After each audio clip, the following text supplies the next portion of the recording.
Use करें और safe environment दूसरों को दें और अपने लिए भी मेंटेन करके रखें।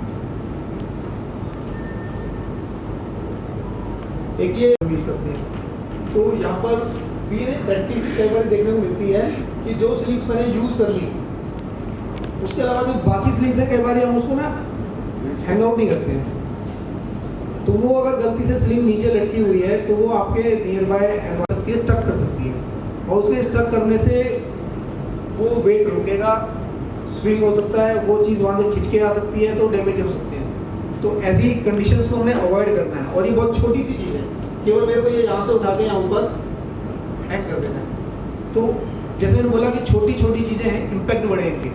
और ऐसा कुछ नहीं है कि हम कुछ जानते नहीं हैं, सब जानते हैं, बट कई बारी कुछ प्रेशर में, कुछ अर्जेंसी को देखते हुए, मतलब उस समय पर हमारी प्रायोरिटी ना बदल जाती है। उस समय मेरी प्रायोरिटी ये रहती नहीं है कि मैं इसको उठा के यहाँ पर हैंग कर दूँ। उस समय प्रायोरिटी बस ये रहती है कि यार ये वेट उठा फटाफट से यहाँ दे। कुछ ऐसी चीज़ों को लेकर जो है हम इन छोटी छोटी चीज़ों से कंप्रोमाइज़ कर लेते हैं, और कई बार इनकी वजह से एक्सीडेंटल सिचुएशन को फेस करना पड़ता है।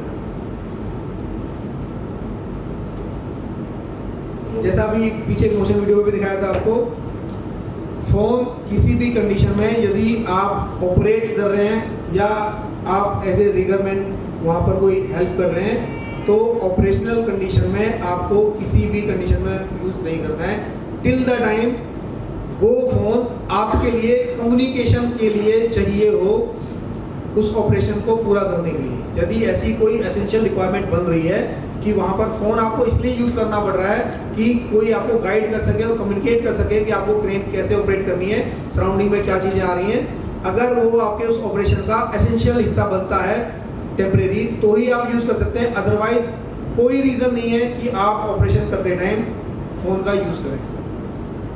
किसी भी रीज़न से फ़ोन यूज़ नहीं होना चाहिए। यदि हम फ़ोन यूज़ करते हैं तो as a human being in generally एक टाइम पर हम एक ही काम को परफेक्ट कर सकते हैं। कर तो सकते हैं मल्टीपल वर्क, पर परफेक्ट एक ही काम कर सकते हैं। ऐसा नहीं है कि मल्टीपल वर्क नहीं कर सकते, लेकिन उसमें चांसेस हैं कि कुछ ना कुछ कंप्रोमाइज़ किसी न किसी वर्क में हो जाएगा। तो जब आप क्रेन के साथ ऑपरेट कर रहे हैं तो उस टाइम पे ये आपका एक एडिशनल वर्क हो गया जब आप फ़ोन को ऑपरेट कर रहे हैं। तो प्लीज़ उस समय पर फ़ोन ऑपरेट ना करें।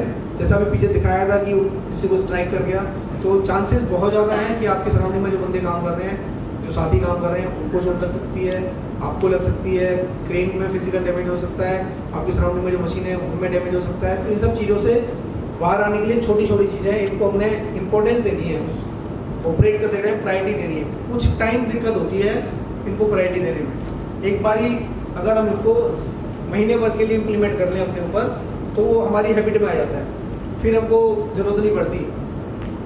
उनको बड़े आराम से हम जो है इम्प्लीमेंट कर पाते हैं, और फिर अगर कोई दूसरा उसको मेंटेन नहीं कर रहा होता है तो उसको देख पाते हैं और बोल भी पाते हैं कि यार तुम यहाँ मिस्टेक कर रहे हो, इसको ऐसे नहीं करना है, ऐसे करना है।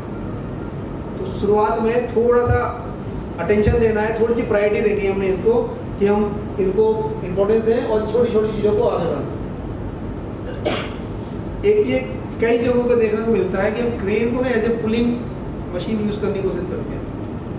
अगर कोई आइटम कहीं पे स्टक्ड है, कोई फिक्स आइटम है, हम कोशिश करते हैं उसे खींच लें, उसे फंसा हुआ है, तो जब कोई चीज़ कहीं फंसी हुई है, कुछ स्टक्ड है, तो आप एज्यूम नहीं कर सकते कि उसकी वजह से आने वाला जो टेंशन है यहाँ पर वो क्या होगा। कई बार वो क्रेन कैपेसिटी से बहुत ज़्यादा होता है। एक कील, छोटी सी कील होती है, आप जो है एक 100 ग्राम के हैमर से उसको दीवार में लगा सकते हैं, और बहुत छोटा एफर्ट किया आपने वहाँ पे, लेकिन उतने एफर्ट के साथ उस कील को निकाल नहीं सकते आप। तो वो जब कील वहाँ पे लग गई है, उससे अब इस पे जो एफर्ट लगने वाला है ना, वो उससे कई गुना हो जाता है। तो हमको यहाँ पर जज ही नहीं कर पाते हम उस टाइम पे कि एफर्ट कितना है, क्योंकि वो एफर्ट दिख नहीं रहा है, विजुलाइज नहीं हो रहा है, और हम क्रेन यूज़ कर लेते हैं, और गलती से कुछ ऐसा हो जाता है कि कुछ ना कुछ ब्रेकडाउन हो जाता है क्रेन में, या कुछ एक्सीडेंट सिचुएशन हो जाती है। तो ऐसी चीज़ें जो विजुलाइज नहीं हो रही हैं, तो या तो उसको विजुलाइज करो, आप देख सको कैसे लोड आ रहा है, नहीं आ रहा है। लोड सेल्स आपके डेट में यूज़ होते हैं, लोड सेल्स अप्लाई करो, सो दैट कि आपको पता रहे आप क्या मटेरियल पिक कर रहे हैं, कितना पिक कर रहे हैं, क्रेन की कैपेसिटी के अंडर है, उससे ऊपर है, सो दैट आप प्लान कर सको, उसको डिसीजन ले सको कि इसके साथ मेरे को आगे बढ़ना है या नहीं बढ़ना है। जब तक चीज़ें दिखती नहीं है, विजुलाइज नहीं होती, तो डिसीजन लेना डिफिकल्ट होता है। तो फिर हम जो पीछे से करते आ रहे हैं उसी प्रैक्टिस पे चल जाता है आदमी।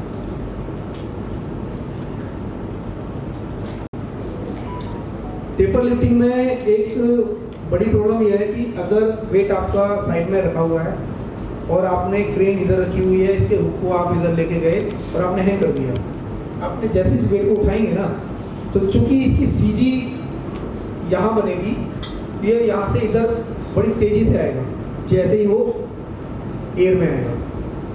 तो ऐसे में अगर गलती से इस साइड में आप खड़े हैं, कोई दूसरा कंसर्न खड़ा है, कोई ऑब्जेक्ट रखा है, उसके डैमेज होने के चांसेस बढ़ जाते हैं। तो ये सेफ ऑपरेशन नहीं है। एक चूंकि ये टेपर लिफ्टिंग हो रही है, तो इसकी वजह से सडन इम्पैक्ट आएगा जो कि वायर रोप को डैमेज कर सकता है, इससे जुड़ी हुई पीछे जो मशीनरी है उसको डैमेज कर सकता है। इसके अलावा चूंकि आप टेपर लिफ्टिंग कर रहे हैं, तो जो ऊपर वायर रोप है वो सीब जो पुलियां हैं और जो वायर रोप जो ड्रम के अंदर रोप में बैठा हुआ है उससे बाहर निकल सकता है और उनके कॉर्नर्स पर आने की वजह से वहाँ एक फिजिकल डैमेज हो सकता है। तो ये टोटली जो कंडीशन बनती है वो पूरी तरीके से नॉन एक्सेप्टेबल कंडीशन होती है, किसी भी तरीके से फेवरेबल नहीं है। तो पूरी मतलब हमने इस कंडीशन में ऑपरेट करना है क्रेन को। यदि हम इस कंडीशन में ऑपरेट कर रहे हैं तो हम वहाँ पर सिचुएशन क्रिएट कर रहे हैं कि एक्सीडेंट हो, तो हमने ये चीज़ें अवॉइड करनी है।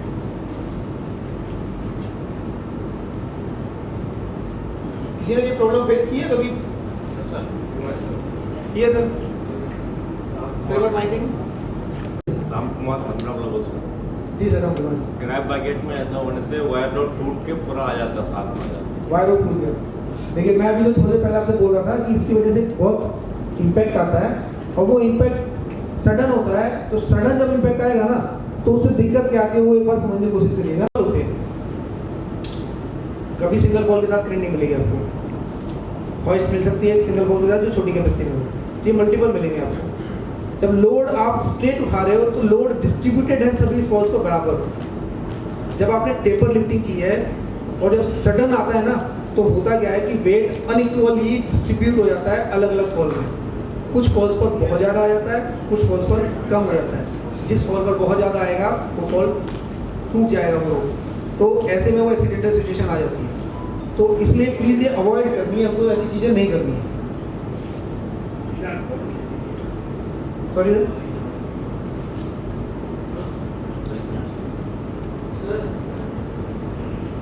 जी सर, क्रॉस ट्रेवल और लॉन्ग ट्रेवल के केस में हम ये चीज़ अवॉइड कर सकते हैं। जहाँ पे हुक अप्रोच के अगेंस्ट में मेरा चला जाता है, तो आपका कुछ सजेशन है? सर देखिए, जैसे मैंने बोला कि अगर हुक अप्रोच से जुड़ा हुआ इशू आ रहा है तो मैंने शुरुआत में आपसे बात की कि हमको राइट इक्विपमेंट सेलेक्ट करना है।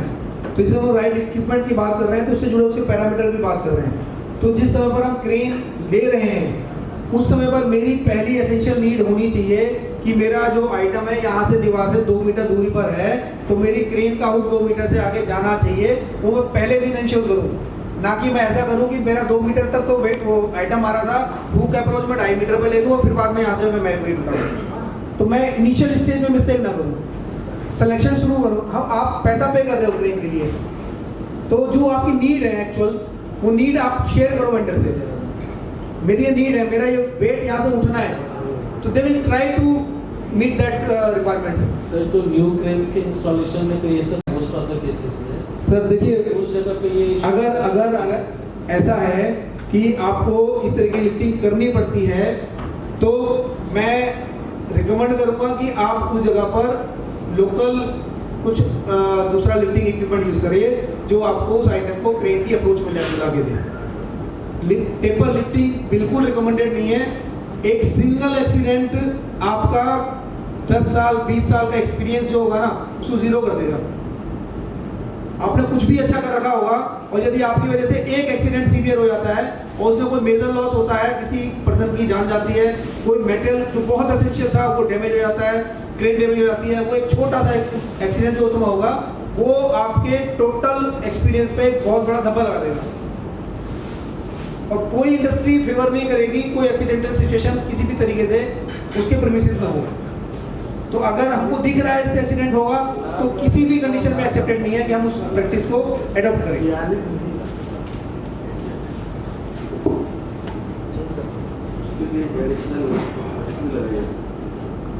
अप्रोच इंक्रीज करनी है तो जैसे मैंने बोला कि आपको अदर इक्विपमेंट इंक्रीज करना है आपकी अप्रोच इंक्रीज करने के लिए। तो मैंने यहाँ पर अभी वो पिक्चर दिखाई हुई नहीं है, बट कुछ प्रोविजंस ऐसे हैं कि यदि वो आपका एक्चुअल लिफ्टिंग जो क्रेन कैपेसिटी है उससे छोटा वेट है, मतलब लाइट वेट है, तो उसके लिए प्रोविजंस आपकी एग्जिस्टिंग क्रेन में किए जा सकते हैं, जिसके बाद आप वो लाइट वेट साइड से उठा सकते हो, वहाँ तक उसकी अप्रोच पहुँचेगी। दूसरा एक छोटा आइटम वहाँ पर एड ऑन करना पड़ेगा, तो वो चीज़ अगर कर सकें तो वो प्लीज़ अडोप्ट करें। उसी के बारे में पूछ तो मैं जस्ट वही बता रहा हूँ आपको कि कुछ ना कुछ आपको अलग ऐड करना पड़ेगा, क्योंकि वो टेपर लिफ्टिंग बिल्कुल गलत है। आपको इंश्योर करना है वर्टिकल लिफ्ट करना है, तो वर्टिकल लिफ्ट करने के लिए अगर वो इक्विपमेंट आपका नहीं आ पा रहा है तो जो इक्विपमेंट वहाँ आ सके उसके बारे में प्लान करना है। आइदर आपकी एग्जिस्टिंग क्रेन में ऐसा हो जाए या फिर कोई एडिशनल इक्विपमेंट आपको ऐड करना है। ओके सर, ठीक है जी सर। सर महिंद्रा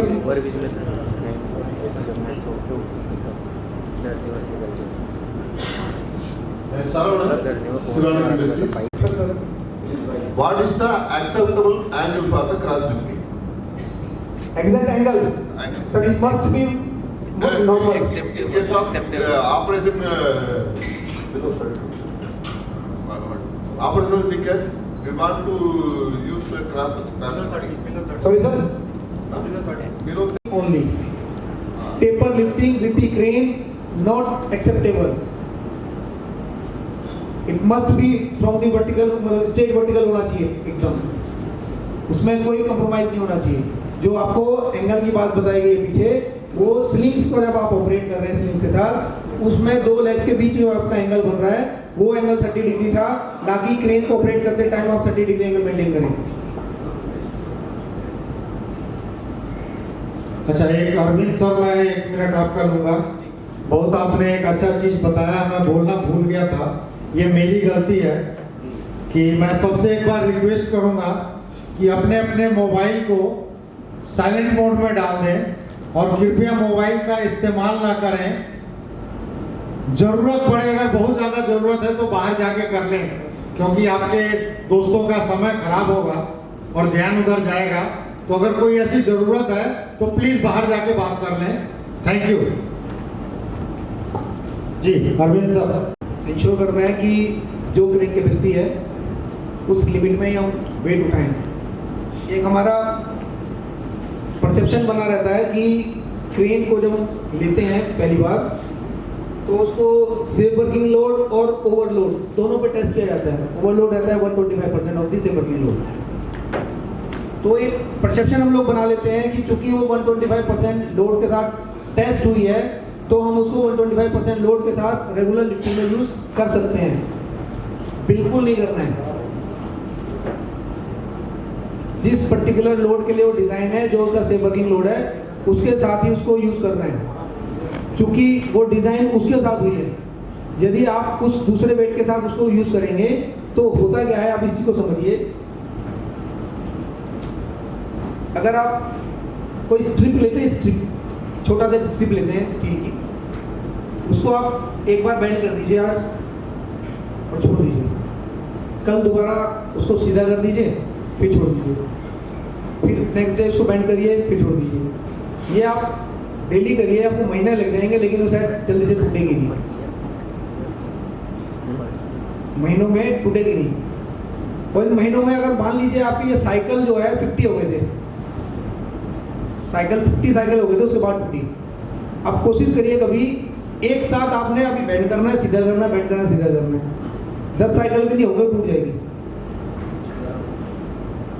तो जब आप ओवरलोड करेंगे किसी चीज को तो उसकी एफिशिएंसी डाउन होती है और उस समय पर उसमें permanent deformation with in safe working load काम करते टाइम जो नहीं होंगे वो सेट होने शुरू हो जाते हैं।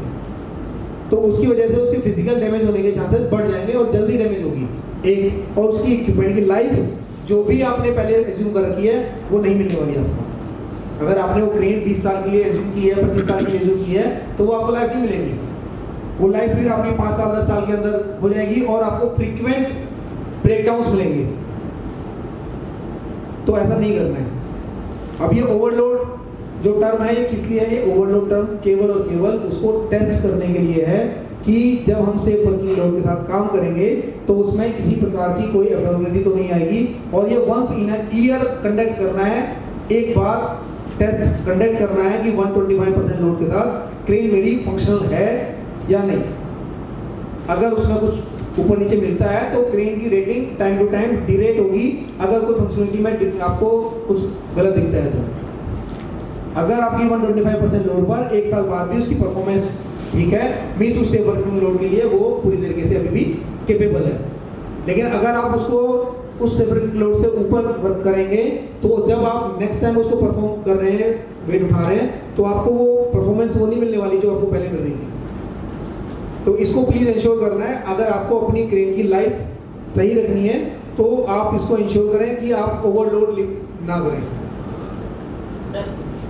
जी सर मेरा जेट सर, इसमें अपन ऐसा नहीं कर सकते मॉडिफाई कि कुछ लोड से जैसे लगा के इसमें लिमिट स्विच लगे कि अगर एक्स्ट्रा लोड हो तो क्रेन ट्रिप हो जाए? श्योर, पॉसिबिलिटीज है। अभी आज की डेट में अगर हम मान ले तो कॉन्ट्रैक्टर नहीं मानेगा, कॉन्ट्रैक्टर माने तो ऑपरेटर नहीं मानेगा। वो ओवरलोड 101% करेगा ही करेगा। तो उसके लिए ऐसा कुछ है कि आप उसमें स्विच लगा लोड से जैसे लोड सेल इंप्लीमेंट किए जाते हैं, लोड लिफ्ट कर रहे हैं, साथ के साथ उसको इंटीग्रेट कर दिया जाता है। इंटरलॉकिंग उसकी हो जाती है कि जैसे ही आप सेफ वर्किंग लोड से ऊपर लेके जाएंगे तो वो ट्रिप हो जाएगा, सिस्टम आपको परमिट नहीं करेगा लिफ्ट करने के लिए। तो वो पर्टिकुलर टूल्स जो है वो इंप्लीमेंट किए जा सकते हैं। अभी तक मैं देखा नहीं अभी किसी क्रेन में भी ऐसा। नहीं, ये तो जनरल हो चुका है अभी, बट चूंकि इसकी एक सर्टेन कॉस्ट होती है तो इन जनरली जो यूजर है वो अवॉइड कर देता है इसको। जैसे अच्छे जो ब्रांड है लाइक IPA, उसका लोड सेल जो है उसकी एक्चुअल जो कॉस्ट है वो पहुंच जाती है 1-1.5 लाख से ऊपर। तो अब कॉस्ट ज़्यादा पहुंच जाती है तो इस वजह से कई बार उसको यूज़र नहीं लेते हैं। अभी जैसे मैंने पीछे शुरुआत में आपने पहली फोटो दिखाई थी आपको डबल कटर की, 200 टन की क्रेन थी। उस क्रेन में लोड सेल लगा हुआ है दोनों ही होस्टिंग एंड ऑक्सिलरी में, मेन एंड ऑक्सिलरी में। तो वहाँ पर अगर आप ओवरलोड लिफ्ट करेंगे तो तुरंत लिफ्ट कर जाएगा। तो ये जनरल रिक्वायरमेंट्स आज की डेट में आ रही हैं। जैसे जैसे यूज़र अवेयर हो रहा है और वो कॉन्शियस है सेफ्टी से जुड़ा हुआ, क्यों चाहता है कि सेफ्टी मेंटेन रहे, तो वो वहाँ पर आज की डेट में इन पर्टिकुलर टूल्स को अप्लाई करा रहे हैं, ये गैजेट्स इंप्लीमेंट हो रहे हैं। अभी नेक्स्ट टॉपिक, बहुत सारा टेक्नोलॉजी आगे चला गया है। तो ये फास्ट ब्रीफ करूंगा क्योंकि इसके बारे में जैसे मैंने बताया कि उसामा डी से सर आए हुए हैं, तो वो अपने सेशन में इसको जो है आपके सामने प्रेजेंट करेंगे। जी सर।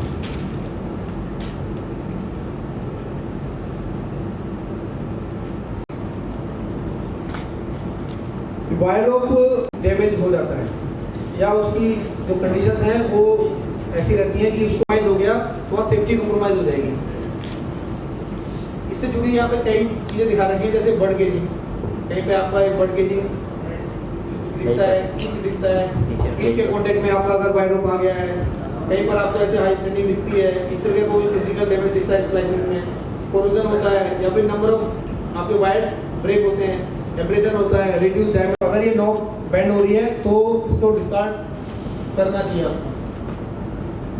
ये मेजर किस कंडीशन में डिस्कार्ड करना है, उनमें से एक जो भी आपका मार्क, अगर हुक के ऊपर कोई मार्क नहीं है मैन्युफैक्चर का कि अब कितनी कैपेसिटी का था, क्या था क्या नहीं था, और वो आपको क्लैरिटी नहीं मिल पा रही है, और उसके बाद आपके यूज़र क्रेन ऑपरेटर या रिगर में बदल रहे हैं और आपको ये आइडेंटिफाइड ही नहीं है कि अब इसमें हुक कितने टन का लगा हुआ है, तो ऐसी कंडीशन में वो हुक रिप्लेस होना चाहिए टाइमिंग के बाद, क्योंकि वो इंप्रेशन हट गए हैं, मीन्स कहीं ना कहीं काफ़ी टाइम बीत चुका है उसका और ये वियर एंड टियर उसका इंक्रीज हो रहा है। कोई भी डायमेंशन उसकी वियर एंड टियर के बाद 10% से ज़्यादा अगर रिडक्शन आ जाती है तो आपको रिप्लेस करना है। कहीं पे भी आपका थ्रेड अगर कोई डैमेज आपको दिखती है उसकी जिस पे वो सस्पेंडेड है तो आपको रिप्लेस करना है। एक सबसे मेजर चीज़ है जो आप यहाँ नीचे देख पाएंगे, नीचे लिखा हुआ है थ्रोट ओपनिंग। जब कभी भी हम क्रेन लेते हैं पहली बार, तो उस टाइम पर यहाँ एक निशान लगाकर, यहाँ एक निशान लगाकर एक डायमेंशन मेजर की जाती है, इनिशियल रीडिंग बोलते हैं उसको।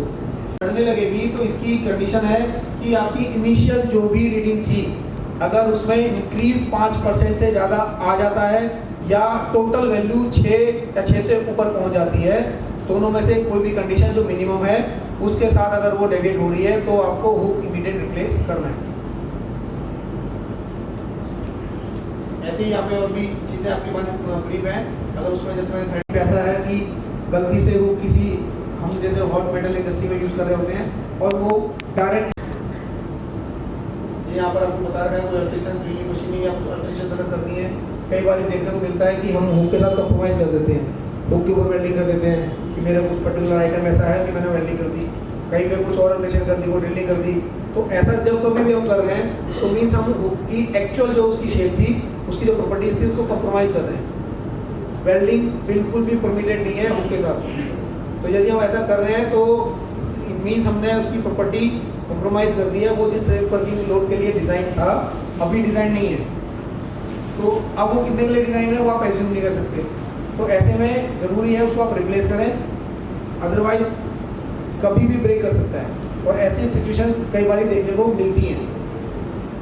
तो ऐसी सिचुएशन ना आए तो उसके लिए ज़रूरी है, अगर ऐसा हुआ है तो प्लीज़ आप उसको रिप्लेस करें। जिस भी किसी पर्सन ने किया है, मे बी ये जानते हुए किया है या ना जानते हुए किया है, कि वेल्डिंग एक्चुअली जो इसका स्टैंडर्ड है वो परमिट नहीं करता।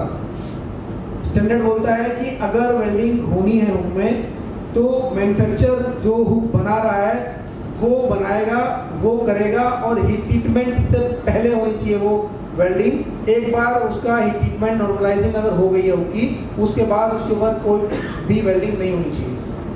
अगर वो हो रही है तो वो एक्सेप्टेबल नहीं है। इसके अलावा जब हम फ्लोर पे काम करते हैं तो कई बार एनवायरनमेंट ऐसा रहता है कि हम मैसेज देना चाहें, कुछ कम्युनिकेट करना चाहें ऑपरेटर के साथ, रिगरमैन के साथ, आसपास में बंदों के साथ, तो वो कर नहीं पाते सही से।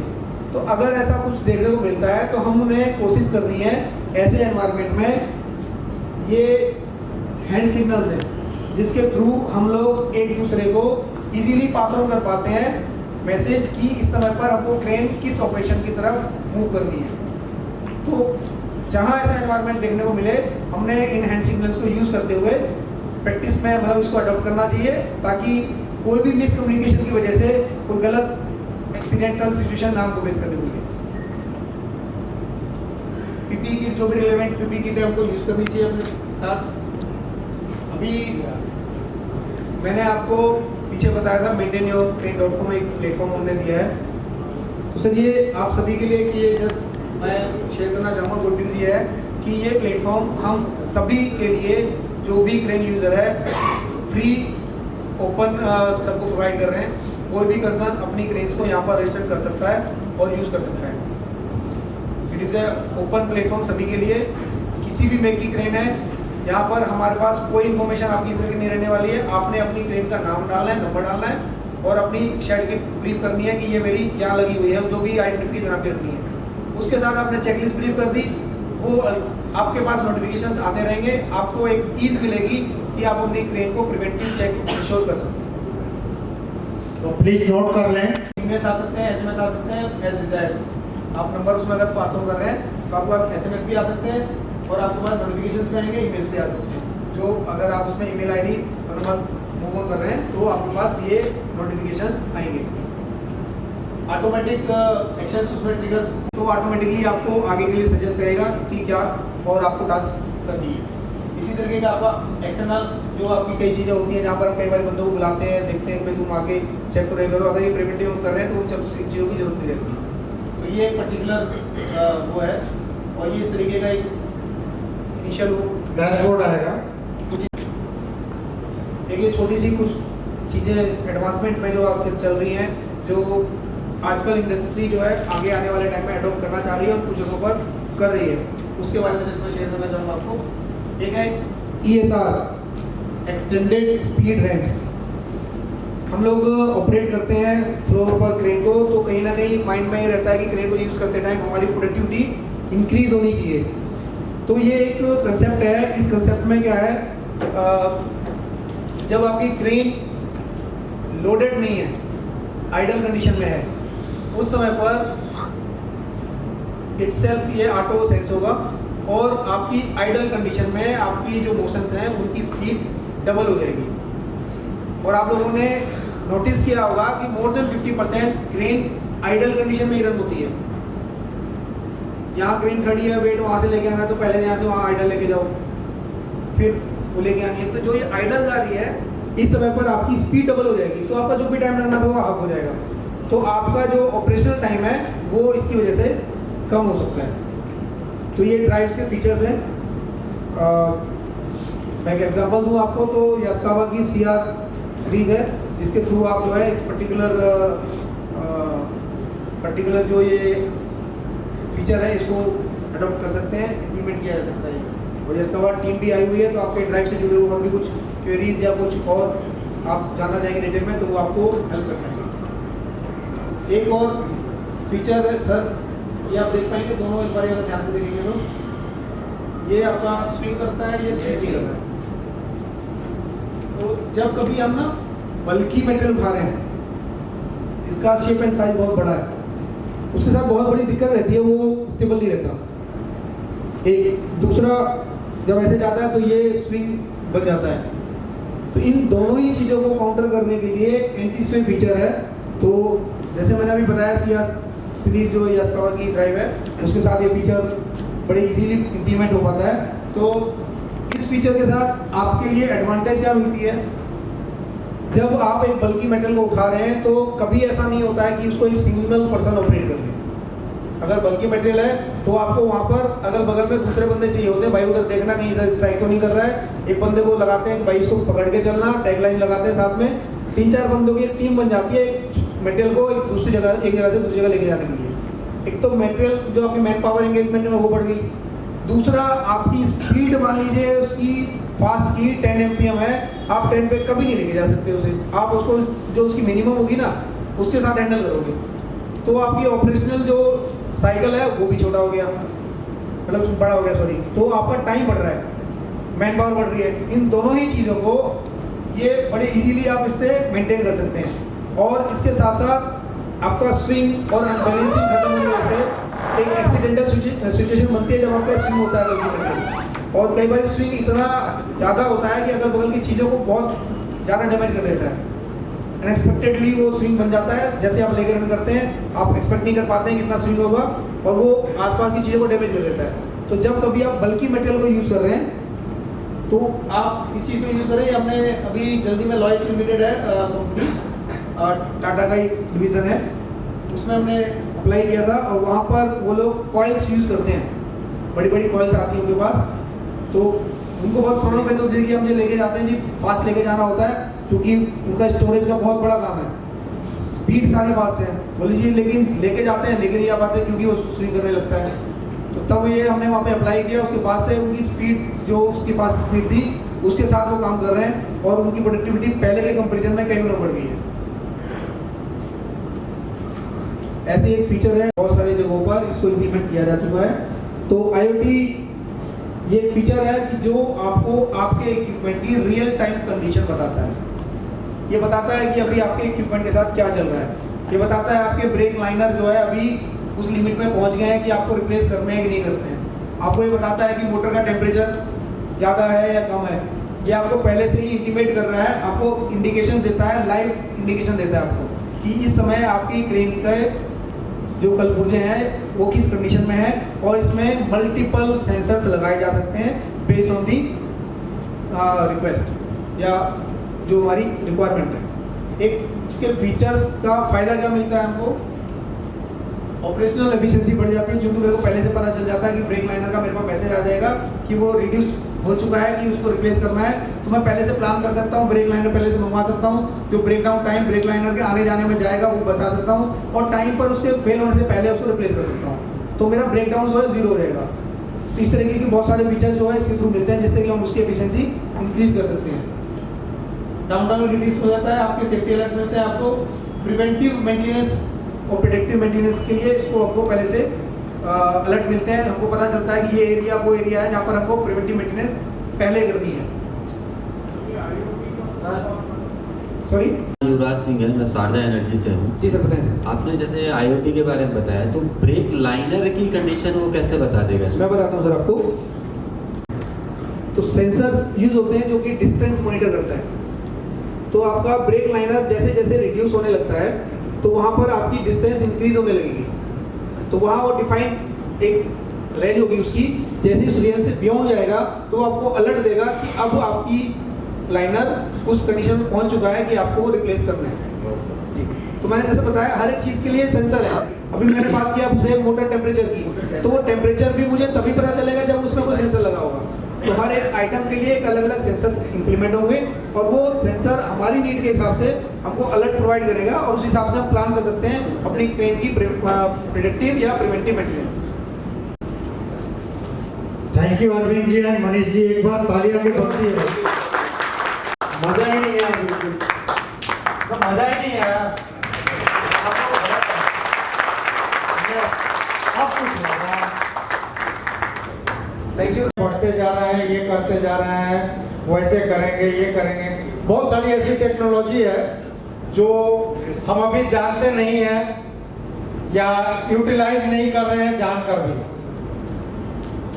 जैसे एक सिंपल सा, जैसे आपने सर ने पूछा अभी कि ब्रेक को वो कैसे मेजर कर लेगा, तो हमारे अभी रोहित जी और प्रेम सर बताएंगे ड्राइव से जब हम अपने क्रेन को लिफ्ट करते हैं ना, तो ड्राइव इतना सेंसिबल है आज के दिन में कि वो हुक जैसे ही टाइट होता है देता है कि आपका ब्रेक सही है या गलत है। तो ऐसे बहुत सारे सेंसिबल चीज हैं जिसको कि हम केयरफुली अगर करें, तो पहले लोग कहते थे कि क्रेन बनाना कोई रॉकेट टेक्नोलॉजी नहीं है, ऑफ कोर्स नहीं है, बट जो हम इतने पढ़ रहे हैं, ये IAS देख रहे हैं, ये कर रहे हैं, वो मेंटेन कर रहे हैं, अगर हम करें तो क्रेन ऐसा भी हम नहीं कर सकते हैं कि बहुत आसान चीज़ है, एक लाइफ है। क्रेन को हम मशीन नहीं समझ के अगर अपना एक पार्टनर समझें, अपना एक कोवर्कर समझें, तो हमारे लिए बहुत फायदेमंद है। तो एक बार जोरदार ताली से मैं स्वागत करूंगा रोहित सर और प्रेम सर का, जो कि आपको ड्राइव के बारे में बताएंगे। और रिक्वेस्ट करूंगा कि कुछ ऐसी अनसुनी चीजें भी बताएं। मैं लैपटॉप में लगा रहे थे तो आज हम यहाँ पे AC ड्राइव के बारे में डिस्कस करेंगे कि हमारा AC ड्राइव कैसे काम करता है, AC ड्राइव का इंटरनल सर्किट के बारे में, उसकी programming.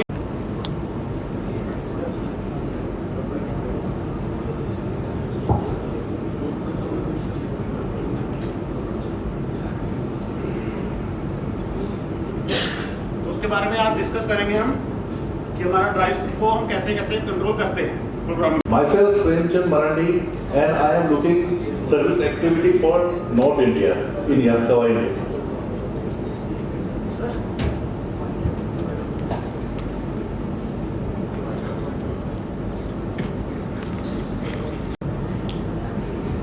Okay. And I have a 30 years experience in the field of industrial automation, and we are associated with Reva Cranes for more than 20 years in DFD application, especially on crane application. All right, and this is our colleague Mr. Rohit, and we are working together for train solution with Reva Industry. Okay. Firstly, I am going to a company overview of Yaskawa. Okay.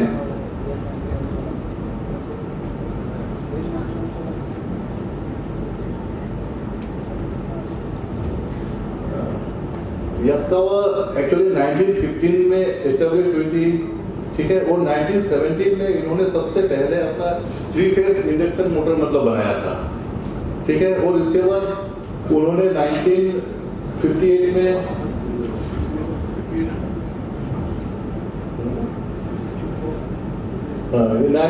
मिनर्शिया motor बनाया था। मिनर्शिया motor मतलब होता है जो खासकर mining के work के लिए मतलब ज्यादा काम किया जाता है, ठीक है। और इसके बाद world first general purpose transistor based AC drive जो यास्कावा ने ही मतलब बनाया था। और इस तरह से हम लोग सारा Motoman robots, AC servo drives, dual arm robots, wind mill और फोटोवोल्टिक ट्रांजिस्टर और सोलर ड्राइव सारा कुछ मतलब बनाया है इसमें, ठीक है। और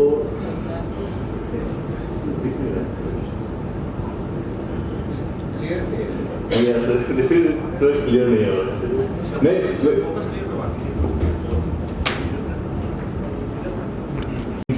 इंटेलिजेंट और इनोवेटिव, इसको हम लोग मॉडर्न टाइम में IoT कहते हैं, ठीक है।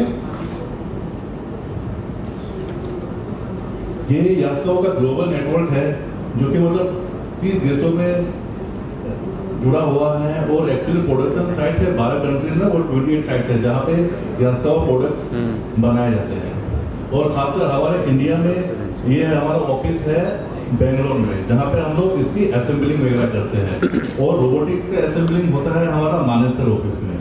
और एक्चुअली हम जो है हम लोग drive motion and control division से है, हमारा जो रोबोटिक डिवीजन वो अलग। यास्कावा का बिजनेस इंडिया में 3 सेक्शन में बटा हुआ है। एक हो गया मोशन एंड कंट्रोल और दूसरा रोबोटिक्स एंड एक हो गया सिस्टम इंजीनियरिंग। सिस्टम इंजीनियरिंग में आपका आ गया पैनल के साथ रोबोटिक्स जो आपका मारुति में प्रोडक्शन में रोबोटिक्स का अलग काम होता है। और मोशन में जैसे आपका आ गया यास्कावा सर्वो ड्राइव, VFD और मोशन कंट्रोलर्स। यहाँ पे हमारा ऑथराइज सेल्स पार्टनर और ऑथराइज सर्विस सेंटर्स है। सर्विस सेंटर्स मतलब हो गए जो कि आफ्टर सेल्स सपोर्ट करते हैं, वो सर्विस सेंटर्स हो गए सारे। और ऑथराइज बिजनेस पार्टनर ये जहाँ पे मतलब आपको कुछ भी चीज यास्कावा के रिलेटेड सपोर्ट चाहिए होता है तो वहाँ से भी हम लोग प्रोवाइड करवा सकते हैं। ये यास्कावा सर्विस और रिपेयर फोन करके इसका सपोर्ट आप लोग ले सकते हैं यहाँ से।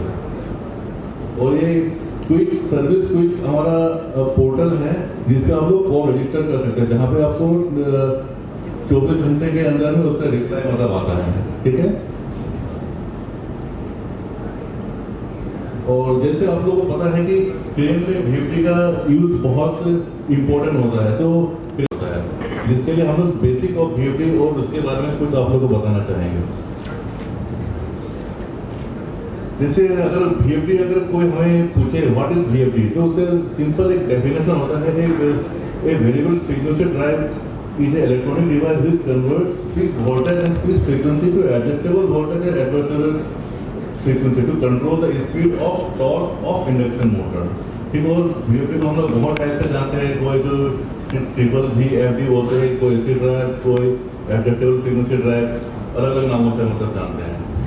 इसका जो बेसिक मेन प्रिंसिपल होता है NS 120F/P। यहाँ पे कितने लोग इलेक्ट्रिकल बैकग्राउंड से हैं?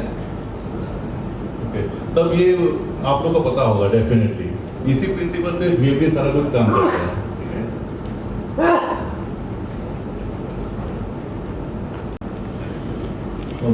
एक स्टार्टिंग मेथड और इंडक्शन मोटर ये हमारा सबसे बेसिक होता है जो कि इस सब को ओवरकम करने के लिए हम लोगों ने VFD बनाया है, ठीक है।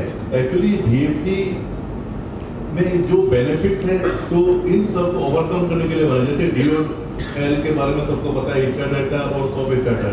इनमें क्या होता है जो स्टार्टिंग करंट होता है मोर देन 3 टाइम्स होता है। जैसे स्टॉप स्टार्टर की अगर बात करें तो 3 टाइम्स होता है, स्टार्टर में 3 से 4 टाइम्स होता है और DOL में मोर देन 5 टाइम्स होता है। तो इन सब को ओवरकम करने के लिए हम लोग VFD का यूज करते हैं, जिसमें हमें बहुत सारे मतलब बेनिफिट्स मिलते हैं, जैसे link power factor improvement, speed cord control, सारे कुछ बेनिफिट इसमें मिलते हैं। लेकिन डिमेरिट्स इसमें खासकर होता है नॉन लीनियर लोड और हार्मोनिक्स। हार्मोनिक्स पता है किसी को?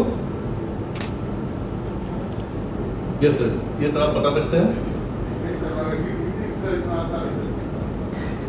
Yes sir. ओके,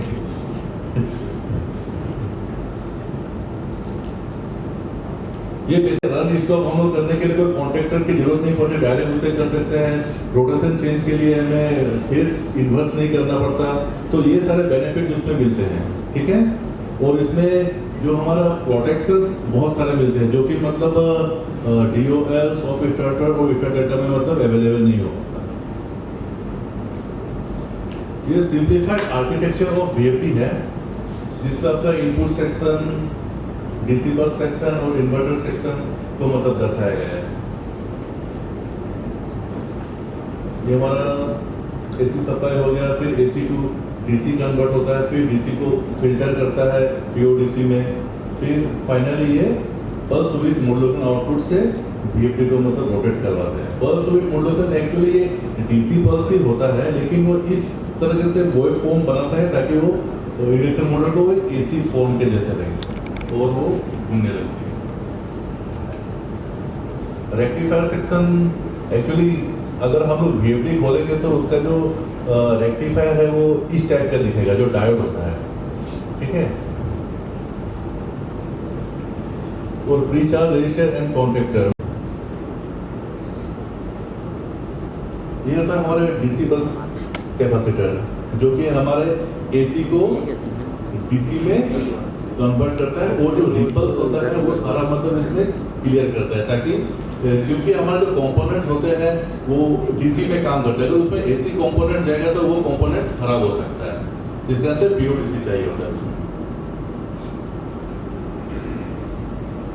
ये हो गया हमारा इन्वर्टर सेक्शन, जिसमें हमारा IGBT लगे रहते हैं, ठीक है। IGBT एक्चुअली क्या करता है, वो जो DC वोल्टेज है इसको पल्स विद मॉड्यूलेशन आउटपुट के रूप में आउटपुट मोटर में देता है, ठीक है।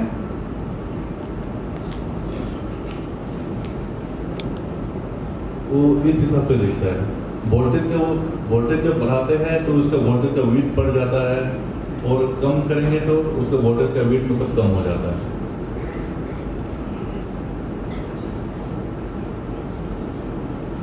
और यास्कावा VFD प्रोडक्ट बहुत सारे होते हैं, लेकिन आज हम लोग खासकर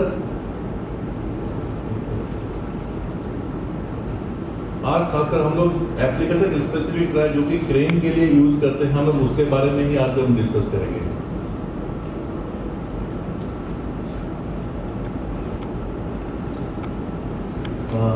सबसे पहले जब अभी हम लोग कमीशनिंग करने जाते हैं तो उसके लिए हमारा प्रिलिमिनरी चेकलिस्ट होता है, ताकि कोई भी चीज स्किप ना हो जाए। तो ये हम लोग रिटेन में रखते हैं ताकि कोई भी इंजीनियर साइट पे जाए तो इस पॉइंट को स्किप ना करे। कभी कभी क्या होता है, वर्बली अगर हम लोग कुछ भी चीज़ को रखते हैं तो कुछ स्किप हो जाता है, बाद में एक्सीडेंट होने के चांस होते हैं।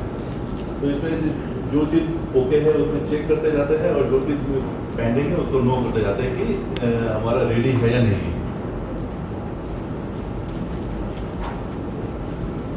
कमीशनिंग प्रोसीजर में सबसे बेसिक होता है हमारा वायरिंग, ठीक है। अगर हमारा वायरिंग अगर सही नहीं है तो हम लोग चाहे कितने भी अच्छे प्रोग्राम VFD में क्यों नहीं करें, वो कभी सक्सेस नहीं हो सकता।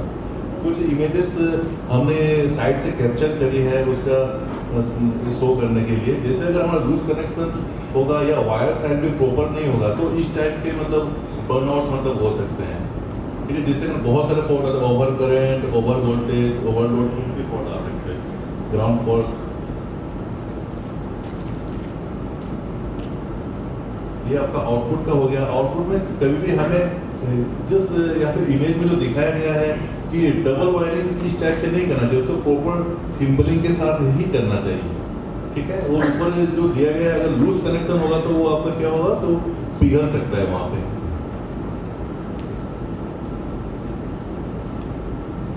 और कॉमन फील्ड इशू ऑब्जर्व, जैसे कीपैड अगर हमारा बाहर में लगा हुआ है तो उसको कोई प्रोटेक्शन नहीं है तो वो खराब हो सकता है। और हम अगर हम मेंटेनेंस टाइम पे नहीं करेंगे तो हीट सिंक के पीछे वो हैवी डस्ट मतलब जम जाएगा, ठीक है। और वायरिंग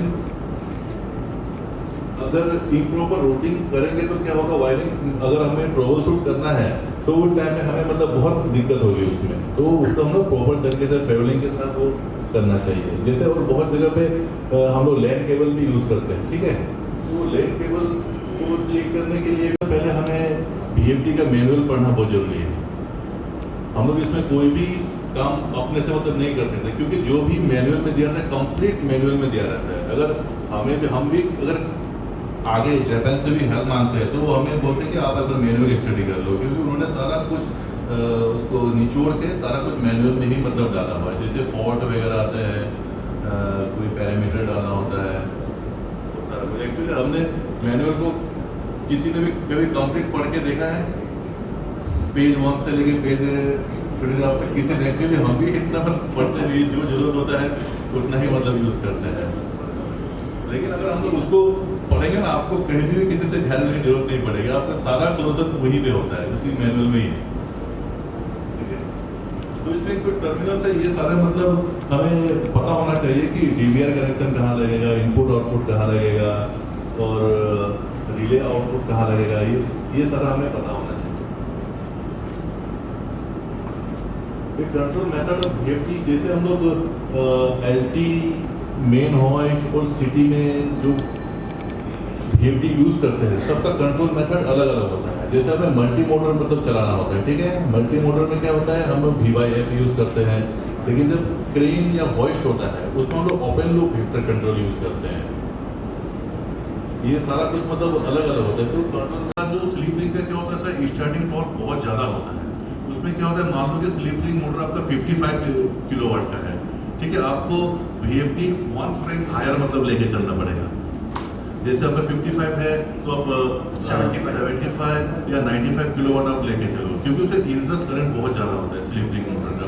अगर वो स्लीप रिंग मोटर अगर बहुत ज़्यादा पुरानी हो गई है तो उसका इंसुलेशन भी सर वीक हुआ पड़ा रहता है। तो उस केस में हमें क्या करना पड़ता है, तो और एक डबल रेटिंग मतलब लेके चलना पड़ता है। हमने ये मतलब फेस किया हुआ है कुछ साइडों पे, जहाँ पे कस्टमर ने मतलब हमें भी ऑफर किया था कि स्लीप रिंग मोटर लगी हुई है, उसमें हमें VFD लगाना है।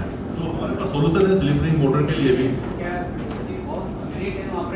टाइम होता है तो उस समय VFD का स्पीड कंट्रोल सडनली क्या होता है कि स्लो मोशन में जाता है, फिर स्लो मोशन में डाउन। हाँ, तो VFD में क्या होता है, तो मल्टी स्पीड यूज कर सकते हैं ना सर। तो कौन सा कंट्रोल मतलब VFD को कौन सा लाइन में जोड़ना पड़ता है, या मेन लाइन में या स्लीप रिंग? उसको स्टेटर नाम का लगाते हैं, स्टेटर। स्टार्टर, हाँ स्टेटर में, स्टार्टर का मेन लाइन में भी स्लीप रिंग को तो हम लोग शॉर्ट कर देते हैं ना अंदर, जो स्लीप रिंग को डायरेक्ट शॉर्ट करके स्टार्टर को जो सप्लाई जाता है वो VFD का हो जाएगा। बिल्कुल बिल्कुल बिल्कुल। अच्छा ठीक है। वो सेंसिटिव होता है ऑल्टरनेटर, तो उसको बहुत स्मूथली अप डाउन करना पड़ता है। और वो एक्चुअली वो साल में एक ही बार उठाता है मेंटेनेंस के लिए, एक दिन के लिए वो लोग क्रेन चलाते हैं। इसके हिसाब से वो VFD यूज करना पड़ता है। जैसे फेरोलाइज में क्या है, बहुत मनी ऑपरेशन होता है। फेरोलाइज में इतना मनी ऑपरेशन होता है कि वहाँ VFD क्रेन में मतलब हम लोग यूज़ किए थे, का क्रेन है 90 किलोवाट मोटर है, उसमें स्लीप रिंग, लेकिन उसमें इतना ऑपरेशन होता है कि उसमें VFD चल पाएगा नहीं चल पाएगा एप्लीकेशन के हिसाब से। वो चलता है अभी तक तो मैं नहीं देखा कि स्लीप रिंग मोटर में VFD लगा हुआ है। नहीं, आपके पर आवर ऑपरेशन कितने रहते हैं सर? हाँ सर, पर आवर ऑपरेशन कितने रहते हैं अपने sir? Per hour machine per hour operation कोई गिनती नहीं है, क्योंकि 8 घंटे में 4 टैपिंग होता है, 4 टैपिंग में उनको ऑपरेशन इतना करना पड़ता है, कोई काउंटिंग नहीं है उसमें। अच्छा ये है उस केस में तो एक रेटिंग हायर लेके चलते हैं हम लोग, होता है इसे ऑपरेशन पॉइंट ऑफ व्यू से अगर आप देखेंगे तो ड्राइव के साथ साथ आपका मोटर भी जो है पहले से उसी के लिए सिलेक्ट की जाती है, नंबर ऑफ स्टेप होती है। तो आपका ड्राइव जो है आपके नंबर ऑफ ऑपरेशंस की वजह से उसका कोई इम्पैक्ट नहीं आएगा, क्योंकि ड्राइव आपका मोटर के लिए सिलेक्ट हो रही है, उस रेटिंग के लिए सिलेक्ट हो रही है जो आपकी डिज़ाइन मोटर किलोवाट में लगी है। जो मोटर है आपकी वो नंबर ऑफ स्टार्ट्स के लिए पहले से सुटेबल रहती है। जनरली 150 स्टार्ट्स पर आवर के लिए वो मोटर्स लेते हैं, या 300 स्टार्ट्स पर आवर के लिए मोटर डिज़ाइन होती है। तो आपके कोई भी ऑपरेशन इतने हो ही नहीं पाते। 150 स्टार्ट्स एक बहुत अच्छा वॉल्यूम है, तो इतने जनरली स्टार्ट्स हो ही नहीं पाते। तो ऐसा नहीं है कि वो एनवायरनमेंट में लग नहीं पाएंगी। चैलेंजेस जो है ड्राइव्स को लेकर इन जनरली जो आते हैं वो बहुत ज़्यादा जहाँ पर हॉट मेटल एरिया होता है उन जगहों पे आते हैं, क्योंकि ड्राइव जो है अगर गर्म होती है तो उसकी परफॉर्मेंस में थोड़ी बहुत कंप्रोमाइज़ आते हैं। तो उसके लिए एक अलग प्रोविजन चाहिए होते हैं। मीन्स अगर आप ड्राइव लगा रहे हो तो उसके लिए AC कैबिनेट होना चाहिए। तो अगर वो उस तरह की प्रोविजन आप दे पाते हो तो वहाँ पर कोई दिक्कत नहीं है। अगर वो प्रोविजन नहीं दे रहे हो और आपने किसी ऐसे एनवायरनमेंट में ड्राइव लगा दी है और फिर आपके माइंड में आता है कि मैंने ड्राइव लगाई थी और परफॉर्मेंस नहीं आई, तो रीज़न क्या रहा वहाँ पे कि ड्राइव को जो एनवायरनमेंट चाहिए था वो एनवायरनमेंट नहीं मिला। तो जैसे हम CNC मशीन यूज़ करते हैं तो CNC मशीन्स को आपने देखा होगा कि वो एक AC एनवायरनमेंट में लगती हैं और एक जो कन्वेंशनल मशीन्स होती हैं वो कहीं भी लग जाती हैं। तो sleep ring is like a conventional machines, और जो ड्राइव है वो एक आपका CNC मशीन के टाइप का हो गया। तो आपको वो एनवायरनमेंट अगर आप उसको दे रहे हो तो वो आपको जो डिजायर्ड आपकी परफॉर्मेंस है वो आपको मिलेगी। उसमें कोई मतलब संशय नहीं है। Right, sir?